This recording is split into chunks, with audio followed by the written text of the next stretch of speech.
మనము యేసుప్రభు దగ్గరికి వచ్చామంటే ఒక దేవుడి దగ్గరికి వచ్చామండి, మా దేవుడు యేసుప్రభు అండి, మేము యేసుప్రభుని కొలుస్తున్నామండి, మేము యేసుప్రభుని దిగామండి, మేము యేసుప్రభుని పూజిస్తున్నామండి, మేము యేసుప్రభుని నమ్ముకున్నామండి, ఈ మాటలు అనకండి. మేము దేవుణ్ణి నమ్ముకున్నాం, ఈయనే దేవుడు. ఎందుకు నేను ఎంత చెప్పానంటే, అందరిలో గుంపంతలో యేసుప్రభు ఒకడు కాదు, అసలు దేవుడు యేసుప్రభువే. మనం ఎక్కడికి వచ్చాం? నేరుగా యేసుప్రభు దగ్గరికి వచ్చాం. ఎక్కడికి వచ్చాం? నేరుగా యేసుప్రభు దగ్గరికి వచ్చాం. యేసుప్రభు ఎవరు?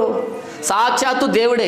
ఈ దేవుని గుర్తుపట్టలేక యూదులు ఎంత అపార్థం చేసుకున్నారో ఈరోజు ప్రపంచం కూడా ఈ యేసుప్రభుని మత ప్రచారం అంటున్నారు, యేసుప్రభుని మతం అంటున్నారు. ఎవరిని మనసులో పెట్టుకొని? దేవాలయాన్ని మనసులో పెట్టుకొని.